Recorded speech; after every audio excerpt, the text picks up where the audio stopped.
The Dark Knight.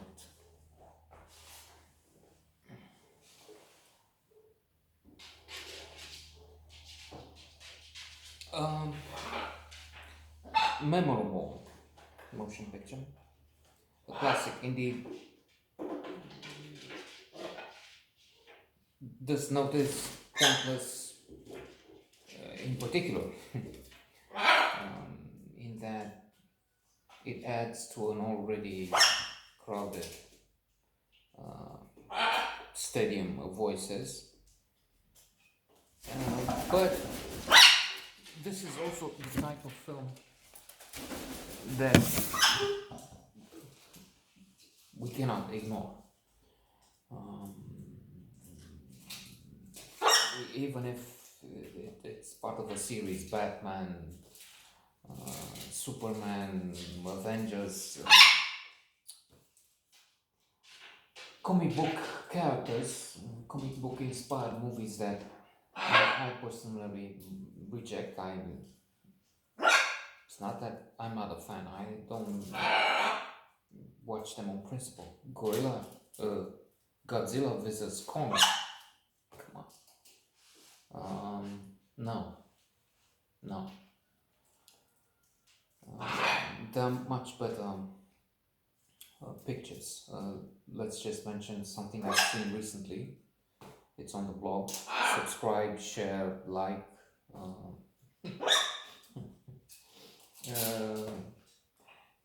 The Invitation. Surely an incredibly small budget. They're just people in a house. No special effects, some stunts, psychological. The actors are formidable, but none of them is a star. It's just a couple, three that are better known, and it's stunning. Oh, what was I? Dark Knight. Christian Bale, Batman. Heath Ledger. Now that's a landmark. He won everything that mattered: Oscar, Golden Globe, BAFTA, everything.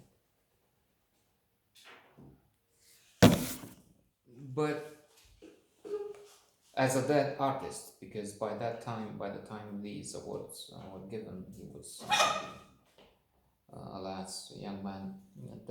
His Joker performance is on a par with Joaquin Phoenix, Jack Nicholson, all of them playing the same part. Aaron Eckhart is Harvey Dent, Michael Caine, Alfred. A joke. Of course, Michael Caine has also played Alfie and a myriad other classic roles. Maggie Gyllenhaal is Rachel. Now, I have a special preference for Maggie Gyllenhaal. She's the one that reads an audiobook, The Bell Jar, Sylvia Plath. Fantastic book, but then a reading takes it to the stratosphere of pleasure, of joy. Gary Oldman, I would give him the Oscar for his performance in Mank, which is the best movie of 2020 in my opinion. But then it's also true that Chadwick Boseman also deserves to maybe get a tie for Marrying His Bottom, another actor who has passed away and favored for the Oscar. Christopher Nolan, director, Morgan Freeman, and others. As for the plot, we know it. It's Batman fighting the bad people, Gotham going down the drain, villains, the Joker. Only Christopher Nolan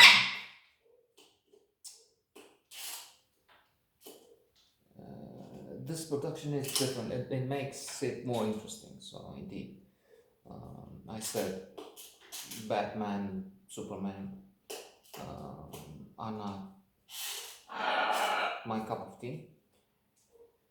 Though I get the idea of good versus evil, but when it's too simplistic, it's watchable maybe, but not thought provoking, not intellectually rewarding. Well, this is much better in that it's not just black and white. There's gray in it. The gray areas. They have characters that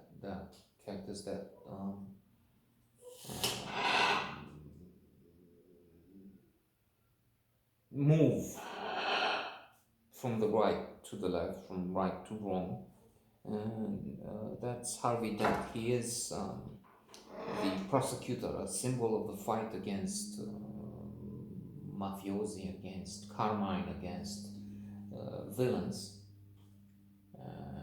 Many of them we know from Batman Begins, also Christopher Nolan. There's a note on the same blog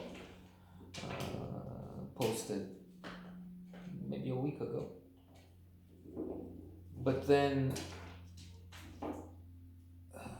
the damsel dies, which is again unusual, but it happens in real life. So Rachel dies. And furthermore, Harvey is like the Joker, disfigured. More than the Joker. His left half, well, one half of his face anyway, if I make the confusion, is almost out. There's a grotesque eye, and we see a hideous mask there. But what it's more important, that's just, I mean, they can fix that to some extent, although the character refuses intervention, plastic surgery. What's worse is that his character has changed. He becomes a villain. He is vengeful now, enraged, and he wants to kill innocent people. Punish those who are responsible for the death of the woman he loved, who was everything in this world for him. So there's more inside, and it makes the film much more interesting.